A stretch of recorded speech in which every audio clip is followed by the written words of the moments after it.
Well, it's a great pleasure to be here today with all of you. And I just wanted to say thank you because Diane has been asking me every year if I would come and do this, and I always say no. This year, the reason I said yes is actually I've come across a couple people like myself who have a similar memory, and it seemed to me with what's happening in the world today that it was perhaps time to share a little bit more in the hopes that it might open opportunities for others. Excuse me for being so short. If you see me hoist my body up here, I'm just trying to get comfortable. I think you could probably bend the mic and step back a little bit, not have to be so close. How's that? Is that okay? Oh, thank goodness. Well, first, what I really wanted to begin saying is that my work, as many of you know, I work as a medical intuitive, or that's what I'm called here. That's not what I consider myself, but it's very convenient. So the truth is I remember people. Whenever I have met people, they're very familiar to me. And that began when I was very young, you might say from the very beginning. When I was born, instead of just seeing people as we traditionally do, I noticed a great deal going on with people, to the point of distraction. Some of you may know what I'm talking about. I see a lot of smiles and smirks and nods and winks. But what I would observe is lots of what I have come to understand as different molecular structures and their frequency and their density within the body and outside the body and in all living things. Although I must say, of all the kingdoms, you know, the mineral kingdom and the vegetable kingdom and the animal kingdom, I found the human kingdom rather attractive the most. And so I began to address this mostly with my parents. And every time I did ask them, you know, why does this man have a particular hollow spot in this part of his body or around his body, or why are there so many lights traveling with him, and why does he have a lot of company with him? I was promptly sent to my room. And that's pretty much the way it continued. And finally one day, my mother said to me, "Where did you get that?" And that was the first time when I actually began to recollect in front of another person the memory that I was born with. I should tell you that that memory occupies more of my lifetime in my own memory of self than actually my chronological years. So I will only get to share with you little snippets of it. Otherwise, you and I would have to spend a great many weeks together and a slumber party after that and so on. And so forgive me if it seems like I'm just kind of sort of slicking through it, but I think this is a good place to begin.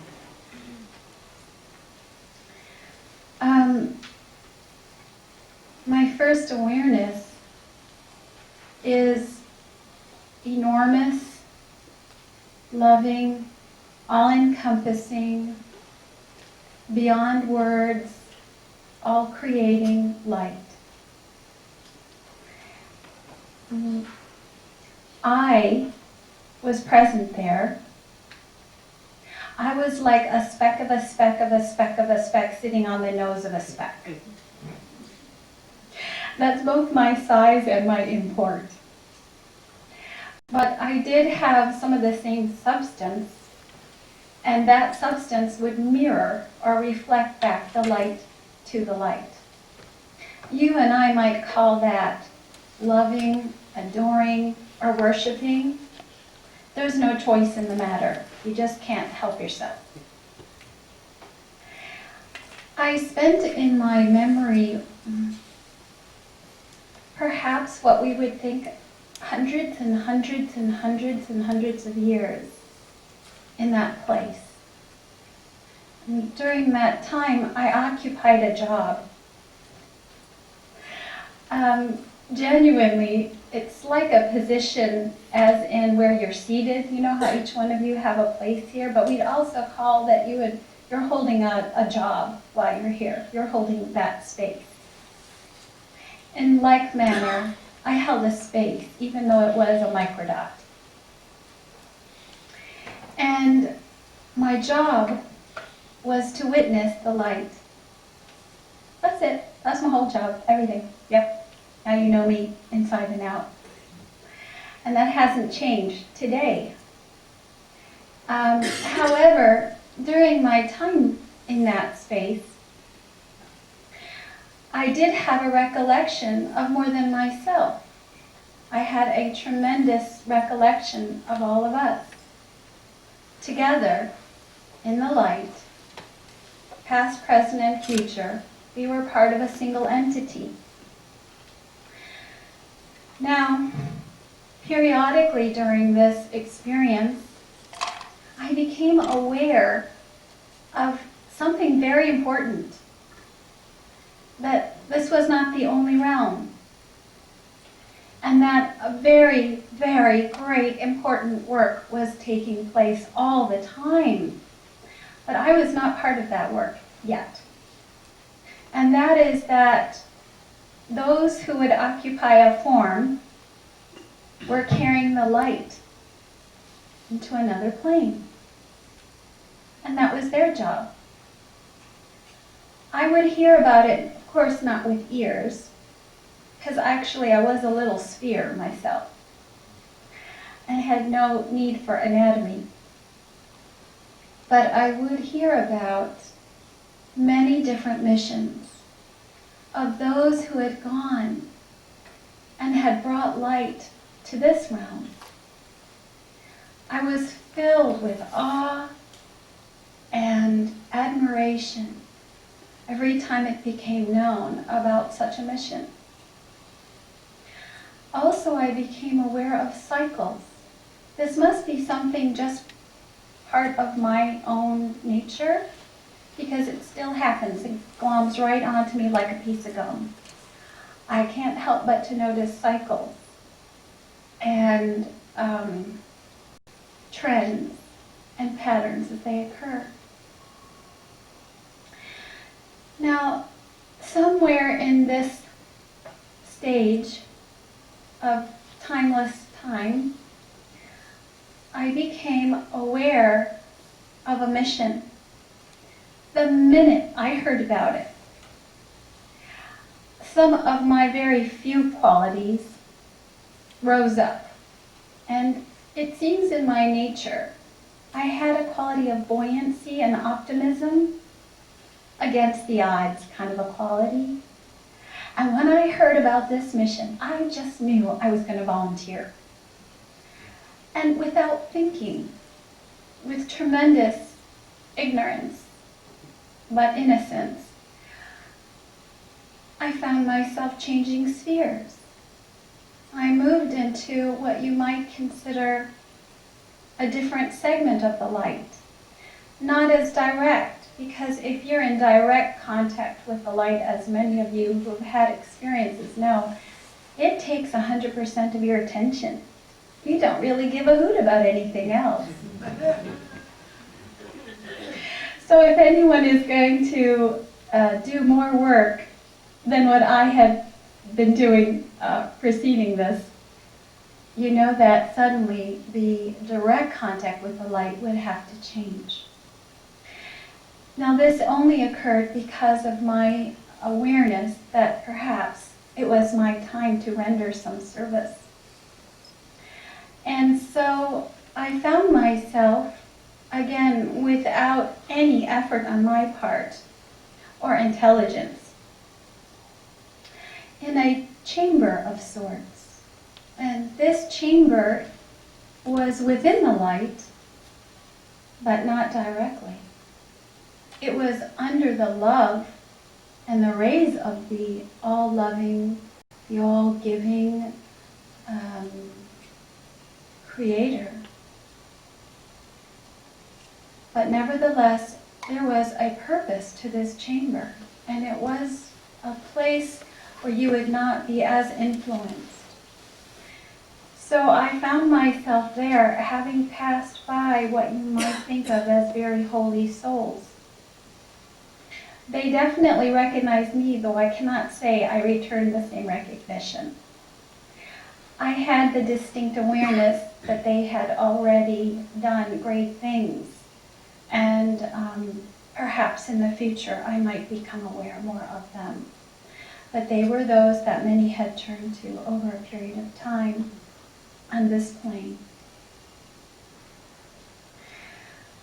Now, in this chamber, I became aware of a powerful authority.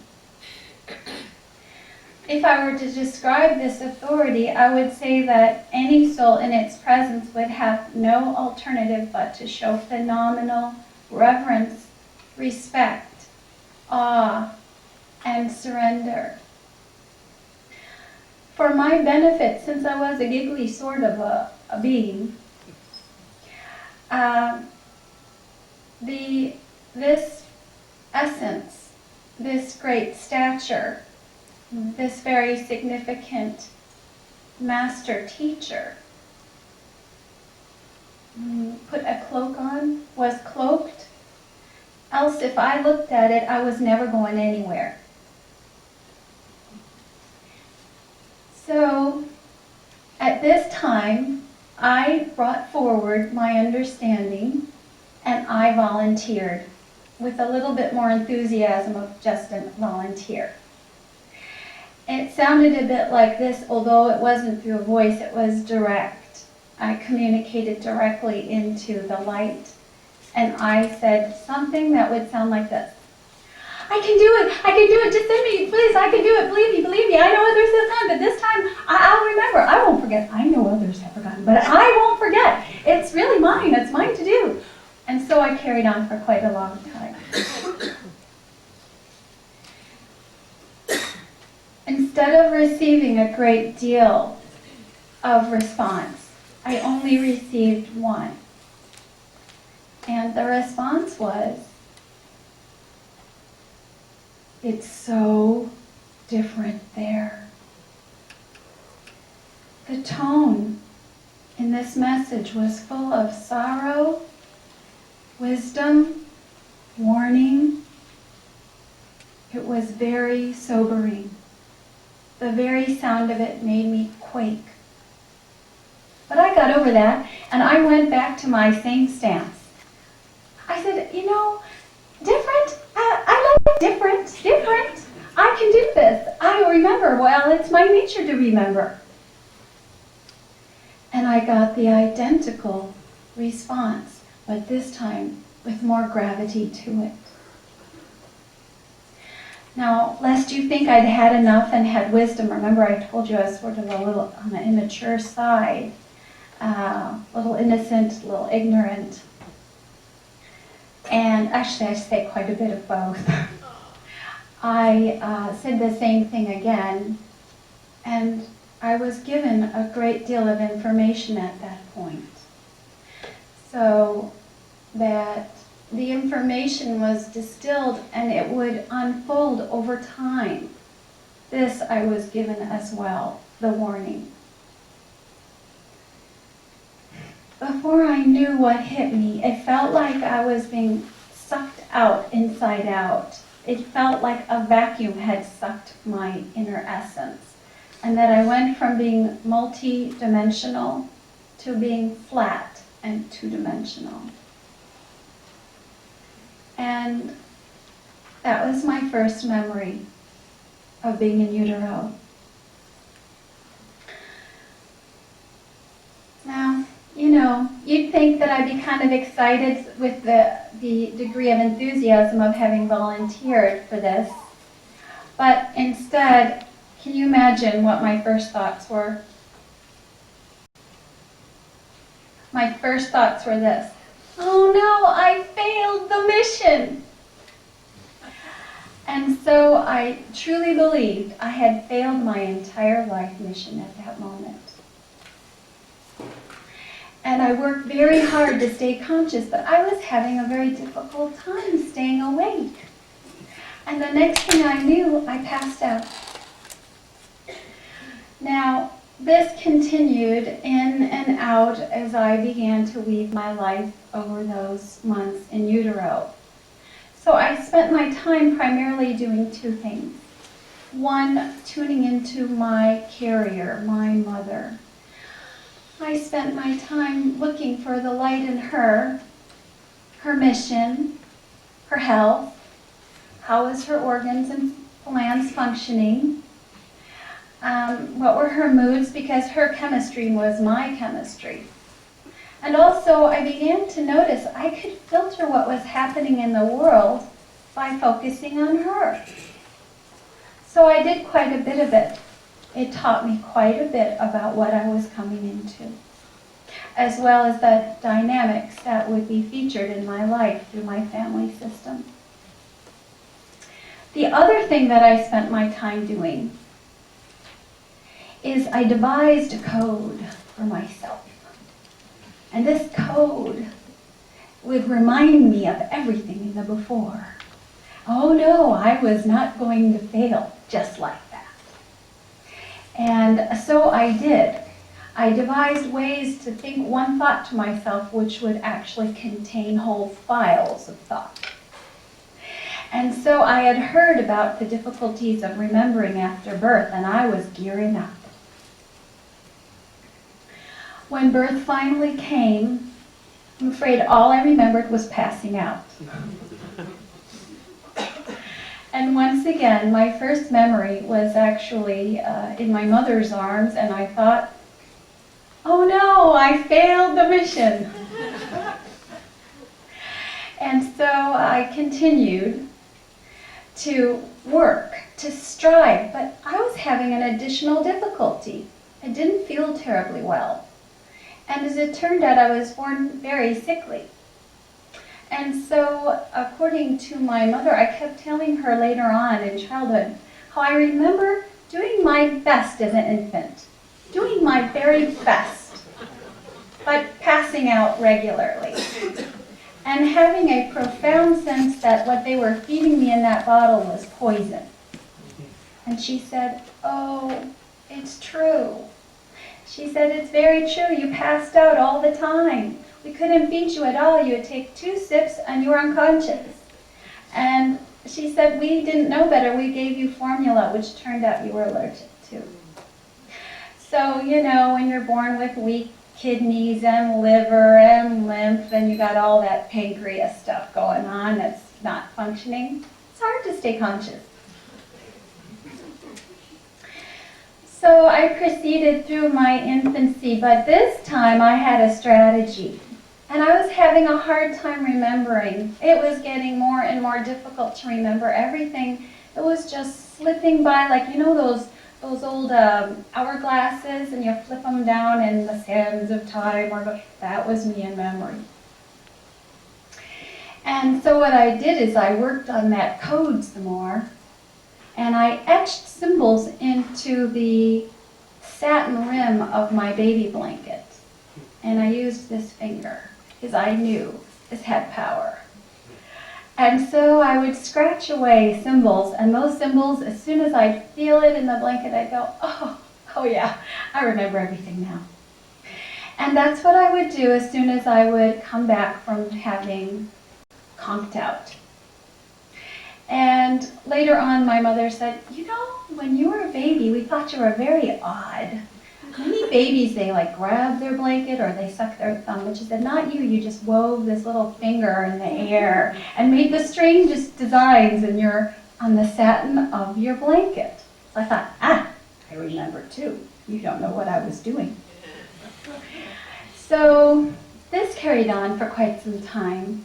In childhood, I began to become more aware of people's health, their emotional state, and I spent a lot of time feeling grief. Because number one, I was missing the light more than ever, and I was finding it a little bit more lonely than I had anticipated. Number two, the older I got, the more I brought it up. Nobody wanted to hear about it. In fact, not only did they want to not hear about it, it made them exceedingly uncomfortable. And as I had previously mentioned, when I mentioned it at home to my parents, my latest observations, that was always rewarded with more extra time in punishment. And so I began to spend quite a bit of time in my room.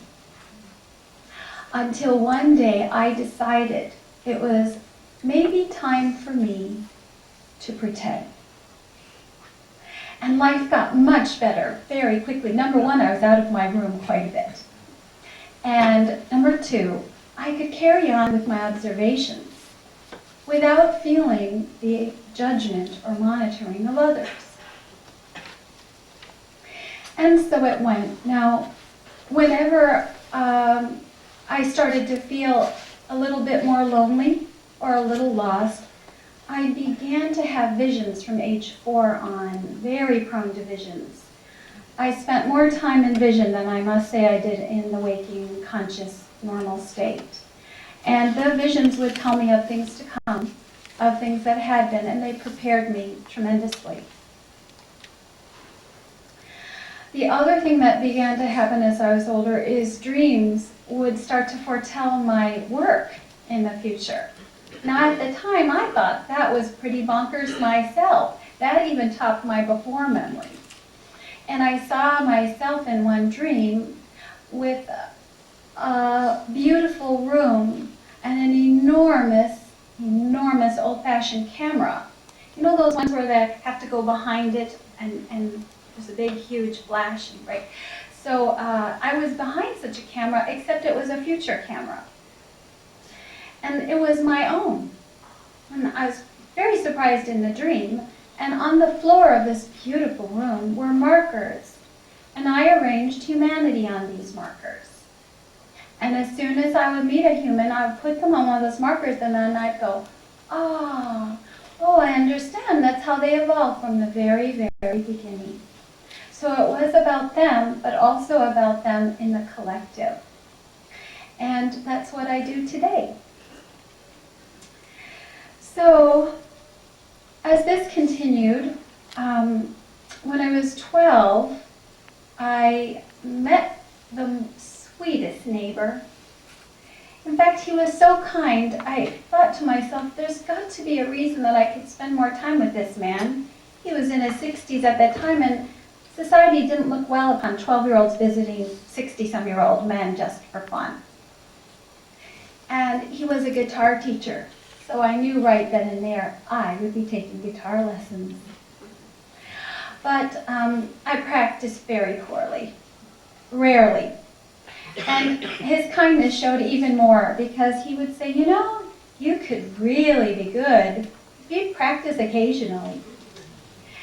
And so he knew I was coming to chat. And when I did, he would tell me about the world, the state of the world.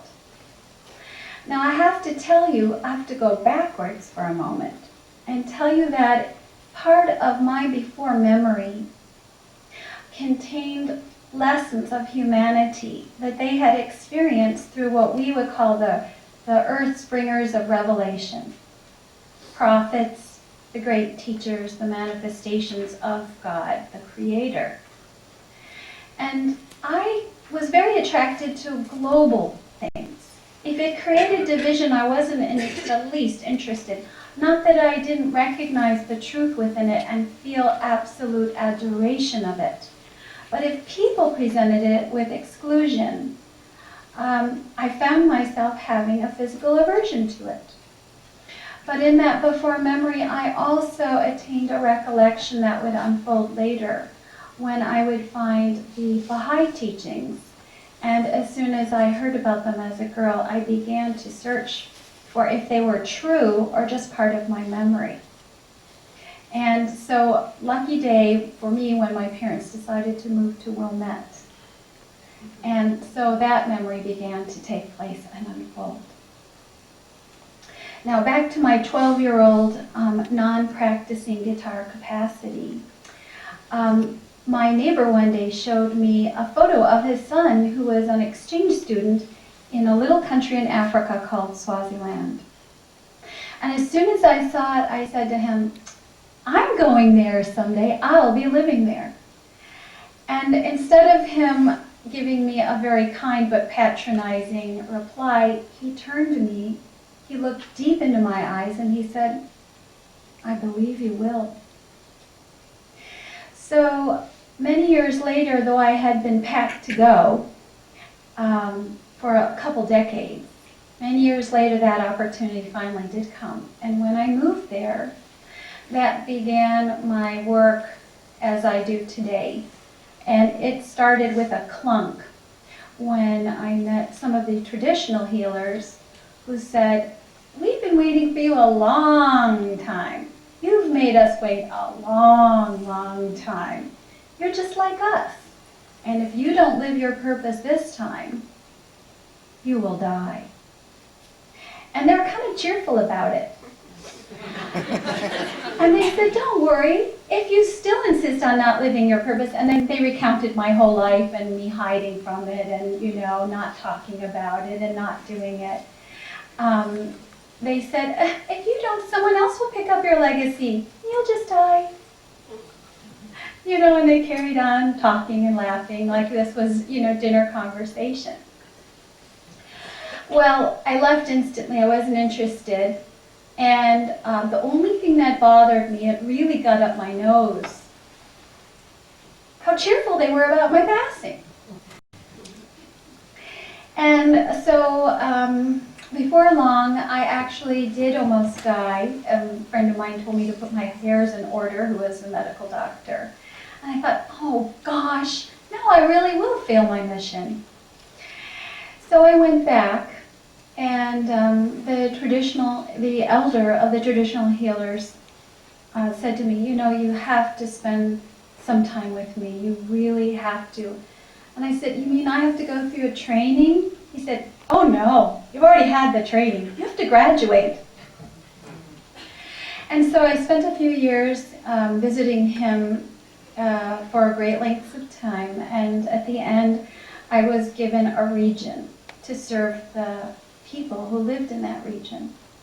And that's how I began the work that I do today.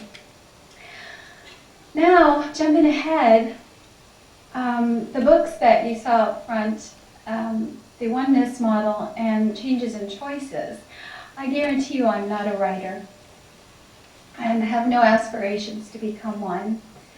But they just came out of a wave of human need that was coming to my doorstep. That was impossible for me to possibly reply to each and all. And I have the dearest, best friend in the whole world. And she too does similar work. And so when we came together and prayed about how we could serve these situations, these books were born. And she helped me come and put them together in the most unique and remarkable of ways due to her gifts. And so the Oneness Model is interesting as I'm speaking to all of you today, in particular, because the Oneness Model is a metaphor. It's a metaphor based on my memory and many of yours. And it's a picture, I don't know if you've seen it, but it's a picture of a pentacle with the point upwards. And that's what I used to only see when I looked at human beings. That's all I saw. And you know how every soul has its particular aspirations. This center part of us, see our head and our arms and our legs? This is also the way the earth looks. The earth has a core and the mantle and the crust and the surface, you know. We're identical. We and earth, we have a lot in common. And so does the rest of the universe have a very common form with us. And so it is reflected here. And it shows, if you can see, there's these 3 orbs in the center of it. And I describe that as our core. To the center of that core is where most of us and near-death experiencers come from, the Creator. We have that one down pat. We're familiar with it, we trust it, we come from that place. But many times people have had out-of-body experiences, near-death experiences, or traumas that have taken them out for a prolonged period of time. They trust only this. And they are missing the rest of the model. This is a lot easier to just hover over the body than be in it, don't you think? There's a lot of nodding going on down here. So our object, though, in life, what's important about not only the near-death experience, but anyone's experience, the journey that comes from, as I said, I've met a couple people this year who have had before memories like myself. In fact, we have quite a bit in common with our memories. And those who have had not only out-of-body experiences, but we find the pattern is repeated with any people who delve into prayer and meditation on a regular basis. It cultivates the same awakening in the same faculty. In other words, you're using the true purpose of our existence all the time. Now, granted, when you have a near-death experience, it's a bit dramatic. You have no choice. Sometimes you don't even have much of a body to go back to. But the object of all these experiences, in my observation of our human trends, is one and the same, which is that we're supposed to live our divinely intended purpose now, together, not separate. And we're coming through awakening in the collective. Now, some of us are waking up really quickly, and some of us are waking up a bit slower, and others are rather slug-like. But we're all going in the same direction, and we're going together. And we have a great influence over one another. And the object is to get your memory, the memory of you, in the presence of the Creator, in any way you choose to. And go through that second ring, which is a path of sorts, a sustainable path. You know, it's become very popular in our generations to kind of look at the role religions have played on the earth and criticize what human beings have done with them. But the truth is, those pathways were only meant to be stable ground for us to walk on and be supported on to live our purpose. So you don't have to reinvent the wheel every day. It's hard work out there. And when you come with a memory of what path you'll walk, it will guide you. And you'll move into that third ring, which allows you to have a unique identity. Now, of course, I shared with you my very limited qualities. Buoyancy, enthusiasm, you know, it's not much to brag about. But I've met some remarkable souls, and many I'm looking at right now. And that comes when you remember more than just your attributes, but your attributes and how they play out here. What it allows you to do, what makes you unique. How is your mission playing out today and tomorrow and next month and so on? And our object is to get to the surface, that great and glorious surface. If we'll go there with even a hint of a memory of why we're here, we impact every living thing. It resonates, it thrills, it rejoices. I can tell you because I remember even from before how excited I was when somebody did anything, sewed a button on with true purpose. And one of my dreams that I was given at a particularly difficult passage in my life, where there had been a great deal of death, suffering and loss around me, personally, I dreamt, as always is the hallmark of these particular dreams, it's more real than life itself, and you don't have to write it down because you ain't gonna forget. And in this particular dream, I was in the next world. And gosh, it was spectacular. Everything was moving in the most extraordinary manner, but in this particular setting, I was being given the privilege of witnessing the noble magnificence of humans. Every person that I was witnessing in the dream actually had really been part of recent Earth history. And they were uniquely clothed or outfitted, though you know what I mean, is not literal. But as soon as I saw a person, I'd go, oh, he was a street sweeper. And then I practically could hardly get myself together to look at the next person because how glorious that was. You know what it means to be a street sweeper? It's keeping the foundation of our plane so pristine so we can function together. That's the honor of that position. And so it went on. I got to see occupation after occupation, or so we call them. But I got to really see what they were genuinely doing on behalf of all of us. And it was such a privilege. So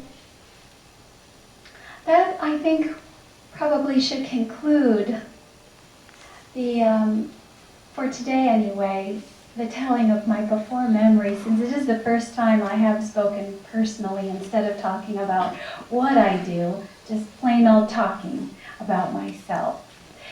I wonder if any of you have any questions of any sort, lest I ramble on and we do have to have a slumber party. Yes? I just wanted to see you again and that you would dance and get some more of it. And I've lost your card and I'd love to get back in touch with you. Do you have any? I do have some business cards if you need them. They're not. I didn't even think to do such a thing.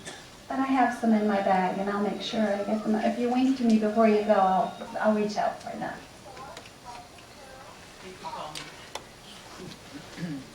Yes? You were saying something about trends. What trends are you seeing today? Well, I have a unique job. I think it's an odd job myself. To this day, I can't believe people keep knocking on my door. But my job has brought me to working with people in about 30 countries. And it makes me feel like I'm sitting in a little bird's eye chair and observe what's happening with people, and because it always seems to come in waves. So if you want me to really address what I've been observing as of late, is that what you mean? Well, first I'll tell you the most recent thing I've been observing, which is that there is a preparedness going on so that we function in the collective and get over ourselves. Now, how this is going to happen is really not significant, to tell you the truth. It's just happening now. The more resistance we have in our collective family, the greater the trauma to bring it about. And most recently, for example, the tsunami, which I myself was invited to be on that beach at that time. And it just never worked out.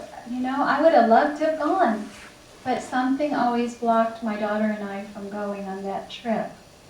And it's very interesting, actually, because as a result, I've had many calls from people who have been connected to those in the tsunami. And I will tell you that this trend is also part of the trend from 9/11, which is that there are a great many people who are truly, consciously moving on to prepare others to do greater work here with less effort. It's not in vain. And And it is truly remarkable. And no sooner do they pass on than many people sprout up all over the globe with a new recollection of what they're going to do. Last year they didn't know that purpose. Now they suddenly do. That's a remarkable trend. It's not related to any particular paradigm. It's not related to just healing and health sciences. They spring up from every little tiny imaginable occupation. Teachers and scientists and dentists, and people are trading in their old certificates for new ones, mainly to be of service. And it's been a beautiful trend to observe. Amongst other trends in the physical, I will tell you that cancer is spreading very quickly and will continue, as will problems with our pancreas in particular. And that is because, as you know, the pancreas's job is to process sugar. Every little kind of sugar, we love it. And it really is what processes all the sweetness we've experienced in our lives. When life doesn't produce enough of that sweetness, we tend to eat a lot more sugar. We're clever. We know how to stay happy even if it's by yourself at home with your Hershey bar. But I always tell people who, dig into chocolate, I always tell them, that's the cheater's way to heaven, don't you? Because the truth is we're meant to live it together. Don't be shy, come out of your home. But it's a lot easier to go back to the familiar. And we all come from societies that have been through a great many ordeals. And so whenever something happens, we tend to be more familiar with our past than of our future. And the last thing to change in life is food. You can change a person's house, change their family, change their country, change their politics, but don't mess with their food. Everyone seems to acknowledge that. And that's because we know it works, not for any other reason. We know it works. When the chips are down, eat the old history. Yes? I don't want to interrupt you. Oh, no, please. As a grandfather, listening to you refer to your young childhood, I felt that I would have wanted to wrap that little girl in a big hug because of all the rejection and so on that she was suffering. Did you experience, was your experience of that denial of your reality and what I would hear as rejection, did you experience that in a traumatic way? Oh, yes, indeed, I did. I had to be careful not to slip and say something that revealed too much. For example, in school, I always knew the answers before the teacher would say it, but I didn't know the process. And I found school very grueling. And so, I had to be careful when the teacher would often have my parents in a conference and say, she always gets the best grades. I don't understand why she doesn't apply herself to work. And they'd bring me in, and of course, I couldn't really tell them the truth about that. If I said, I remembered, that would cause a bit of an outrageous response, so I tried to fake it. But thank you for your warm and loving response. I feel it today, and I'm sure it has an impact on that previous state of myself. Thank you. Yes? We're assuming that your mission is under its way to be completed. I hope so, but there's always time. Once that's done, what then? Well, of course you move back to the light. Of course you're a new evolved state, which means you're slightly more wise and mature, we hope. When I say mission or assignment, I'm really not saying one thing, because we all have many assignments every day, and some we have the opportunity to develop over time, and others only come but once. Have you ever had that feeling when against your normal routine, You think I should talk to this person, or I should do something, or I should go home a different route, or, you know, I should say no to a free vacation to Thailand. You know, every bit in you goes, but, this seems like a good idea. And another part of you says, no. You know, that's a mission. That's an inkling. And also might be just the beginning. Sometimes you just need to get your feet wet, you know. For example, you would have not ever gotten me up here 10 years ago. If you'd paid me millions and zillions of dollars, I would have turned you down, even if it was in pure gold. And I didn't start talking at all, voicing my opinion, that is, expressing myself, due to the way I experienced life as a young girl. Not until an adult, and very late into it at that.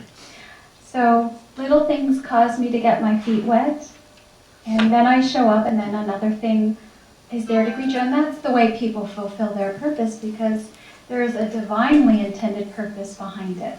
And all those you'll connect on that mission, and all that you will achieve, and all that you will remember.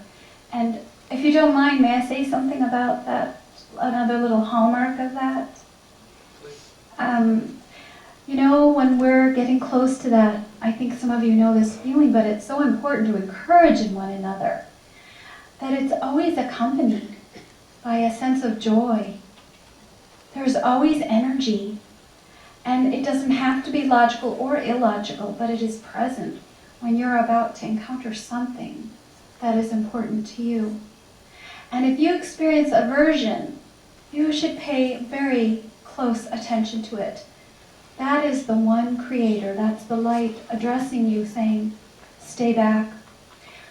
I'd say about maybe 10% of my clients have had clinical near-death experiences. And I always can't help myself but to ask them, what were you thinking 5 minutes before, an hour before, the year before? And without fail, they always tell me, yes, I know what you're saying. Yes, it's true. I was heading towards that experience for some time. Yes? You said before that at times you could perceive someone's emotional situation that is beneath their physical ailment. Yes. How do you perceive the emotion? How does it register? Well, I must tell you, I've changed.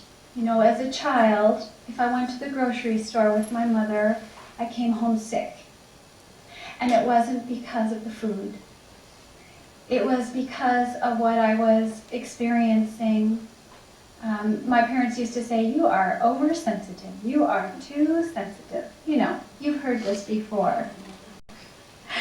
And my father, who is, I lovingly tease him and call him the only Zen master in Wilmette. He is truly very Zen-like and always has been. He's an artist.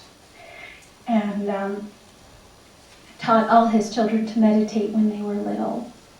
Thought it was very critical. And he's just so sweet. But he used to say to me, when I'd get in trouble with my mother for perceiving what's going on and always disclosing it, unfortunately, he would say to me, you know, Jewel, the mind can only focus on one thing at a time. You need to focus on just your studies, or just the food at the store, or just the task at hand, and ignore everything else. Don't worry, it will just happen. And so you know I tried to obey that, but you know it didn't work. The more I tried, the more information I got about everybody around me. And so by the time I was in high school, my mother used to say I would collect the dispossessed of the earth. People would just line up at the house and come and stay, you know, and want to visit with me. And it's, of course, you and I know, it's because I was actually witnessing them in their reality, not in their dysfunction. In my work, I'm really observing what I would describe as God's plan, part of the greater plan. And I've never seen a single human blueprint damaged. I've certainly witnessed people go through the most horrific traumas a human can endure, but never have I seen it, the blueprint, damaged. It must be some kind of mirror image of our sweet soul. And that is impossible to damage. It's very comforting to know you can go through anything here and come out perfect at the end, whether you forget or not. But it's just so much sweeter when you remember. Yes? Going back to when you came in, and you're in utero, Yeah. and you're aware you're in utero. Yeah. Clarification now. Yeah. There's great debate going on currently in our society Yeah. when life begins, when consciousness begins, when the soul enters. And as you know, there's a big controversy. Would you say that your experience was unique, or would you say that is true of everybody? Conception, the soul is in immediately, and life begins immediately, not the first breath or 3 months later or whatever. You're in there. Would you say that's true for everyone? Thank you so much for asking this question. I was hoping to bring this about. Number one, I want to clarify something. My before memory, only I call it before. It's more convenient to me. But I just want you to know I have no beliefs about it literally being before. But you know our brain, it's such a globby piece of stuff still. And we have to kind of put things in categories we don't do so well. We need this linear world. We need science. And so I only say before, but the truth is, for people who have had near-death experiences, they'll tell you, time can be suspended indefinitely when you're outside brain. So it might not be before anything. It's just my own recollection, and it could have been the very moment of conception. But it just took a heck of a long time. And as my family and friends will share with you about me, I am a slow woman. So I guess I need a lot of time. And in terms of what I really understand, my own understanding, which doesn't make it so, this is just my own experience, of course, is that when conception takes place, there's a great merging that comes together. And we could, like my experience, I think, is universal. I don't think, actually, I know it's universal. But due to a lot of our cellular density, histories, genetic patterns, brain function, nutrition, environment, family systems, and just keep on going, beliefs, we interpret that differently. I have noticed when I work with people, it shocks me, most people go into shock somewhere between conception and a couple months in utero.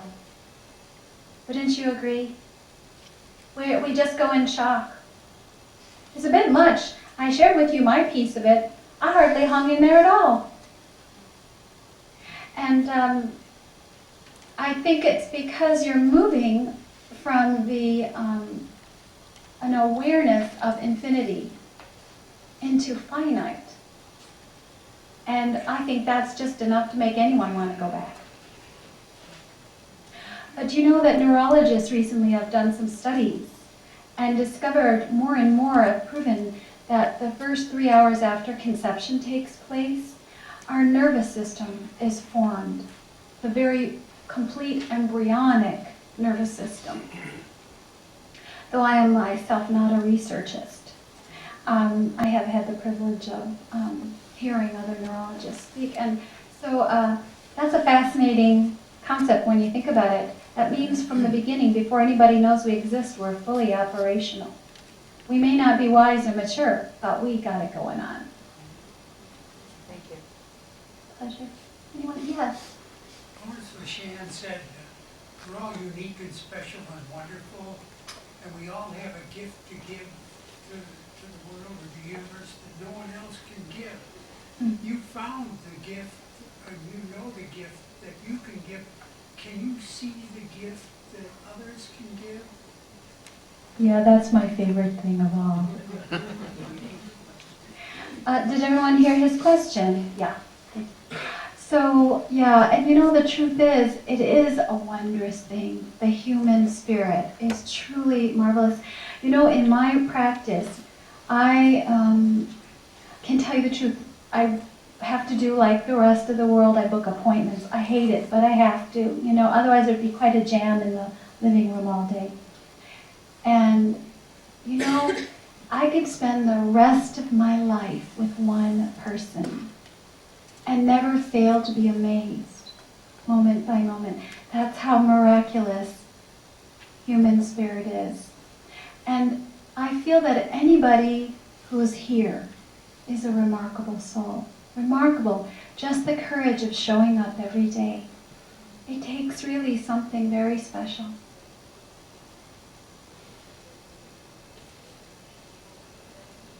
Oh, yes. You said something about you are a faith, you are called a, I'm sorry. Oh, what people call a medical intuitive A in this medical country. intuitive. Yeah, But that's not what you really do. That doesn't describe what you really do. that's so true. But you have to be able to fake it. Could you attempt a description for us? Translate the code into something meaningful? Well,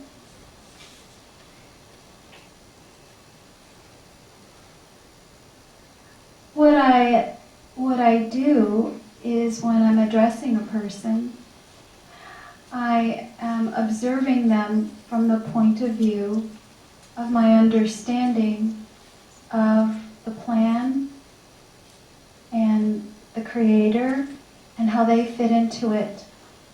And so if the body is showing a malady, it's my job to have no opinions of my own whatsoever, to observe it and to articulate it as pristinely as possible. I find that does a number of things. If you address a real human being as they were designed, something happens in us. The molecular codes change. We rarely address one another in our reality. I find sometimes it's unbearable, and I think many near-death experiencers suffer excessively because of this, because they were loved. They were accepted for who they really are and seen.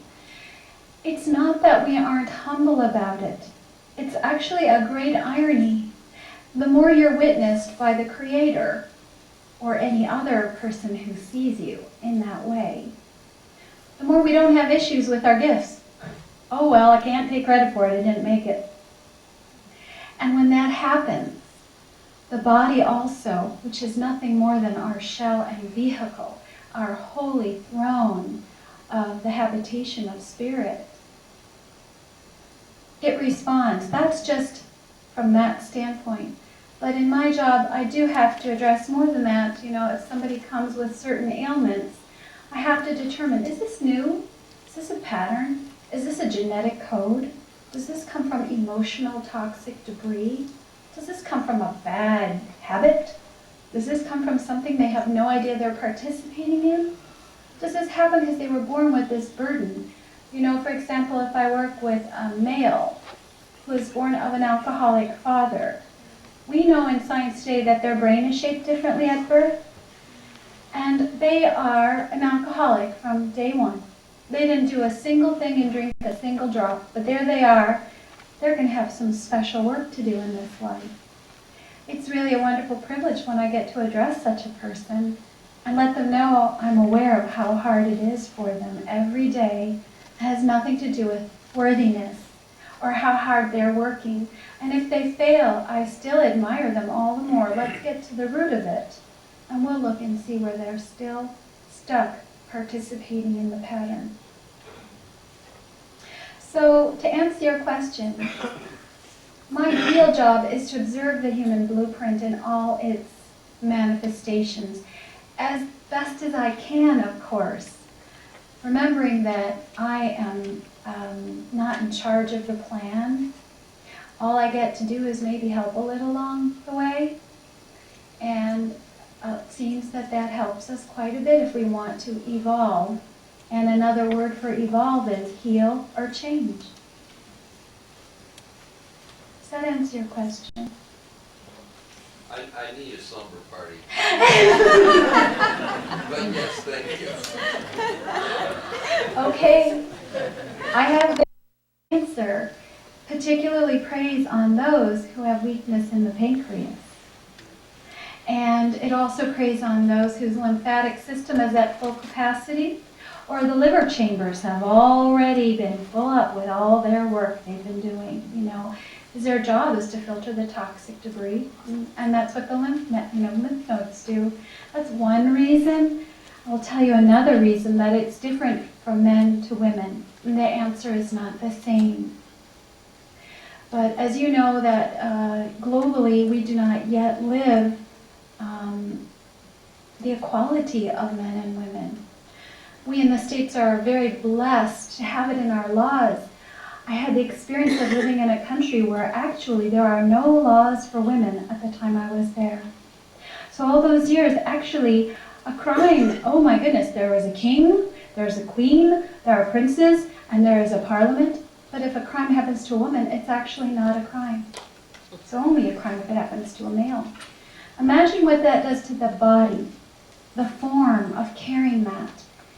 If you have to endure for a short period of time, we've got amazing emergency systems in the body and the brain. Incredible. But what about long term? It's not going to work. And also, putting that on top of the grief and despair from crime after crime after crime that's committed against you or perpetrated for your other female children or sisters or friends, the body begins to weep. And there's a beautiful, in fact, that reminds me of a beautiful quote of a British doctor, I think in the 1700s. He wrote in his diary from his experience. He said, "If one doth not allow the tears to flow, somewhere else doth the body cry." And this is what really I would say, maybe that is a better explanation of my work. I'm there to look for a little detective work, and then we get to the root of it and we pluck it out like a nasty thorn. Thank you. Have you had enough? How are we doing? Diane? Oh gosh, okay.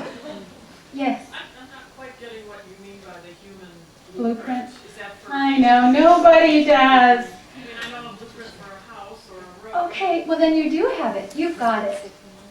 For each human or for human as a species? Yeah. Both. That's why the Oneness Model, really, I was hoping that it would give people their own tool about their own blueprints and everyone else's. Because really, those 5 points of the pentacle in this metaphor are supposed to be emblems of multiple strands of cultures that we live in on the earth. So they're in our cells, these cultures. One is the culture of survival. Have you seen enough on CNN to know we've got whole cultures of us that live in survival? And these aren't just cultures as in national cultures. These are belief cultures, masculine cultures, feminine cultures, academic cultures, financial cultures, scientific cultures, academic cultures, political cultures. So these points actually delineate these cultures we've all been reared in, both collectively, because we just know it when we're born. We just suss it out. We go, that I'm here.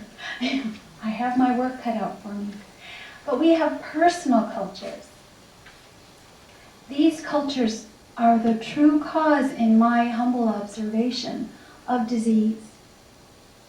If you were raised from slavery, generation after generation after generation after generation, and you have been raised in a wonderful family, very conscious, very awake, and you have received the privilege of an academic education and reared in that culture, you really think that's enough to get you over the cellular imprint of all those years and generations of slavery? What that means is that person is well on their way to evolving on behalf of many others who've suffered. But truthfully, they're going to have their hands full.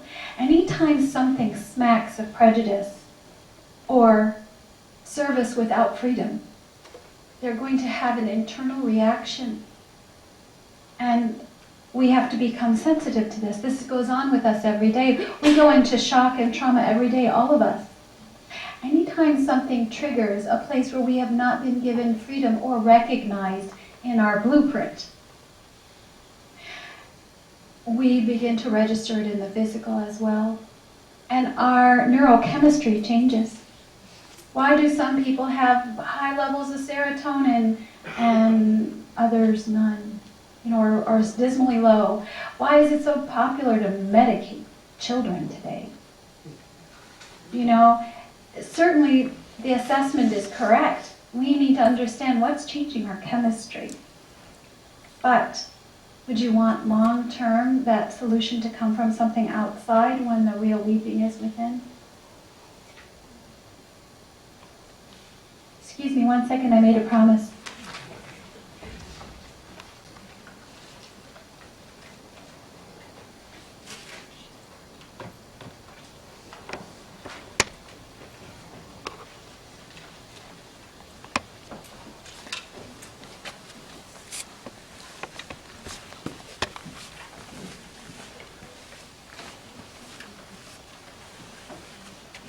Okay, sorry about that.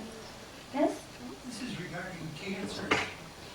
As a professional hypnotist for 20 years, I asked my higher self for a breakthrough in hypnosis and came up with a procedure while the cancer patient is in the hypnotic state, having the subconscious mind putting a blood purifying system in the cancer patient's body to get rid of the cancer.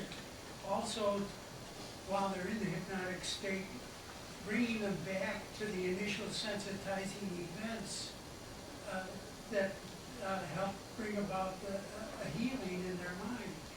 And it's been successful with leukemia without failure. And for bone marrow cancer, and for one case of hepatitis C, and the potential is for HIV positive too, although I haven't had any clients that. But I would like your prayers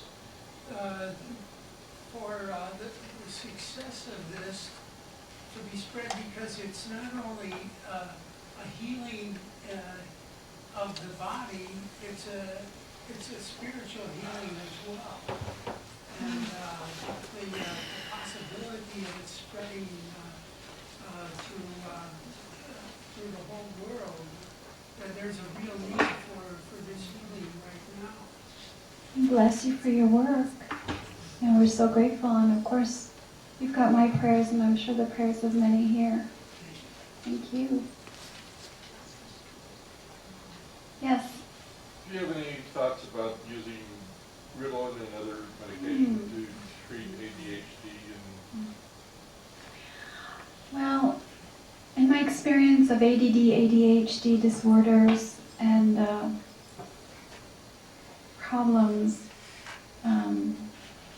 it always seems to me that we should first look at the adrenal glands, which, where stress is received by the body, and find out why this person is repeatedly in a survival mode of the body, where they're emptying out, there's about 150 plus precursor hormones produced by the adrenal glands. What is causing that person to empty out those hormones, the aldosterone, which is a great stabilizer, and testosterone, and the adrenaline that they need to live in this world. And I think Ritalin, like all pharmaceutical medication, is critical when you're in emergency. If any of you have ever had surgery, you wouldn't want to go without the anesthesia. And Western medicine is critical. It's noble. And it has been evolving at a rapid rate, which is truly remarkable.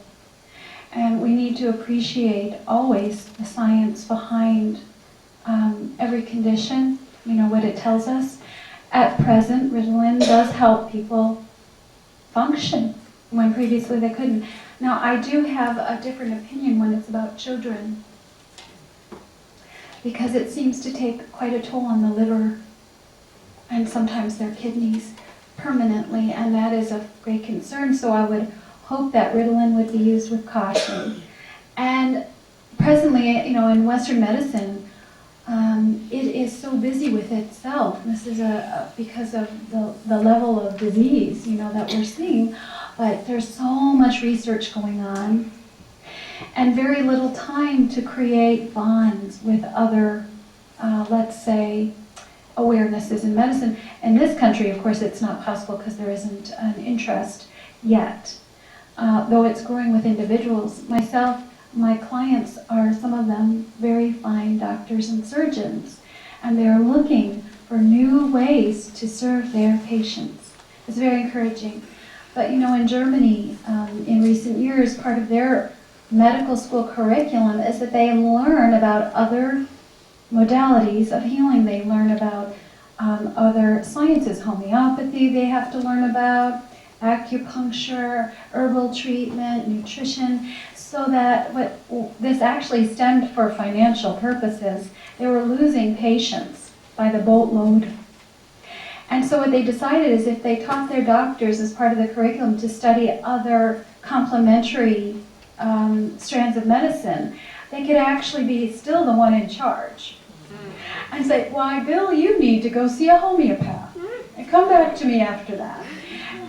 But what of course they were doing was weaving a wonderful bond of unity. And it's growing very successful in Germany. We are, of course, in a whole different system here. And, money, as you know, and power are behind it. But those can be easily worn down. Hey, no hand? Oh, one more. Oh, okay. I'm not going to let you go. Julie, I have an 8-year-old who says has always said she doesn't fit in. She came to the wrong planet. She's having a tough time here. And as a mother, it's very difficult to see this. And if you felt like that's how you grew up, what do you do as a mother? Tricky business, that. Well, number one, she has you, which is a blessing, because you're aware of her, and that's the greatest gift that she's been given. So the fact that you listen to her, and I'm sure she has a lot to say. From day one. From day one. She came that way. What you're really allowing her to do is you are mirroring to her reality, without judgment. So there's no glitch for her future, because what happens in our wiring is the mother is the first emblem, the first representative and introduction to God. So you're already giving her a positive future. She won't have to go the bumpy road. The second thing, of course, is if you allow her to connect with like-minded children and search for children who are sensitive. This is what they usually have in common, like your daughter. They're very sensitive, they're very loving, they're overly concerned with news, what's happening in the world. My own self, my parents forbid me to read the newspaper or watch the news by the time I was 8. She's not news, she's how can they be cutting down the trees? Yes. How will people live? Yes. How will people breathe? Don't they Yes. know what they're doing? Yes, she's such an angel. So she needs to be in environments that cultivate hope. Finding children's classes, for example, I don't know if you're part of a religious program but children's classes on Sundays, not our old vision of Sunday school that made children want to run with their arms flailing in the opposite direction. But there are so many wonderful groups now that have beautiful children's classes. I know, like the Baha'i community has open children's classes, and there are about very general principles, and love and kindness and unity. Any place that cultivates that for her, introduce her, see how she responds. Does she find herself feeling comfortable? That's your key. Art classes, creative classes. besides music, not music, besides dance, dance and music, I don't know anywhere that she's ever said I'm comfortable. Yes, I believe you. I believe you. It's very hard in this world, you know. But I do encourage you. Your search is just beginning with her, and she's such a treasure, that one. And she's very, very sensitive, so she has to be shielded from influences that are, let's say, those who have a negative viewpoint, who have an agenda. She should be shielded from socializing with such children.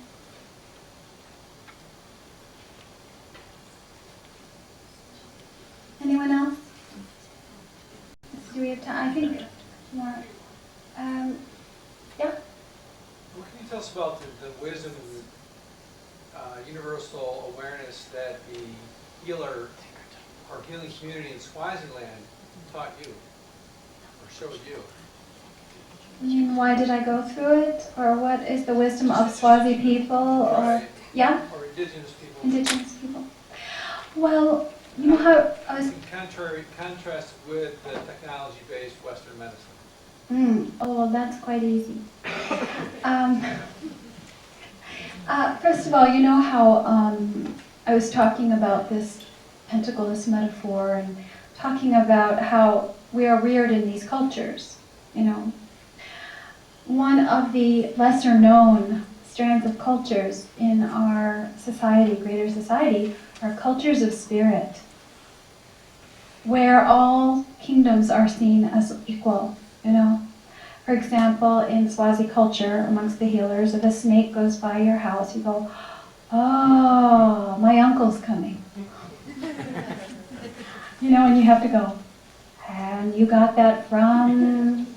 But it's such an immediate knowing connection because all the kingdoms function together under one code or covenant. And that's the belief. Now, think about that, which is what is rich in indigenous cultures amongst people still, even in the poorest of the cultures.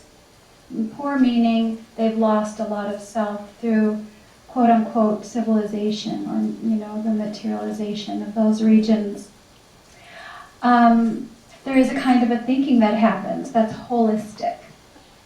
It is non-exclusive, it is inclusive. And amongst traditional healers, which I've met a great many from all over the world, they have this in common, which is when they look at the patient. For example, in Swaziland, their diagnostic tool is something that is given to them by an unknown person who is an elder who is not from the tribe, who it will be handed to when the time is right, who will recognize them. And it's a little mat, kind of a little woven mat. And then there is a pouch, and it contains shells and bones and coins and symbols, and sometimes, all kinds of things. It's amazing. And each one denotes your family structure, your ancestors, your maternal side, your paternal side, disease, health, wealth, career, you name it. It's a very complicated system. And when they throw these bones, as it's called, they will ponder it with great wisdom. In their hands, they'll throw it and they'll go, oh, I see you've just moved away from illness. Well done to you. And they'll say, looks like you're about to have a visitor. And your maternal grandmother, I see she passed away, 10 months ago? It's very precise. Now, with that wonderful tool, what they're really doing is seeing more to you than just disease. They're acknowledging your part of life, and sometimes they would say things like, you better be careful, you're associating with people who are performing witchcraft. You're going to get sick. Now, when I introduced my friends who are medical doctors to these folks, the minute they used the word witchcraft, they all went running. But I encourage them to stay and ask, what do you mean by that word? And I went and pestered one of the elders for weeks about just that word. Turns out, he's really talking about the ego. Now that makes sense, doesn't it? And so they really are very, now I'm talking about the traditional healers who came to it through a calling. I'm not addressing those as the elders that I was befriended by warned me against. They said, Julie, don't just hang out with any of the traditional healers, not anyone who just hangs a shingle. And I'd say, well, why? We're all serving humanity. And they'd go, you have a lot to learn. You know, and I thought, oh, it's just like back home. Some people are in it for the prestige and some for the money, and, you know, we bring what we are to our tools. Does that answer your question? Okay. Okay, who did I miss? Because we're down to the wire. In fact, we're 1 minute past, so I'm afraid we're there. Thank you all very much. You've been so wonderful.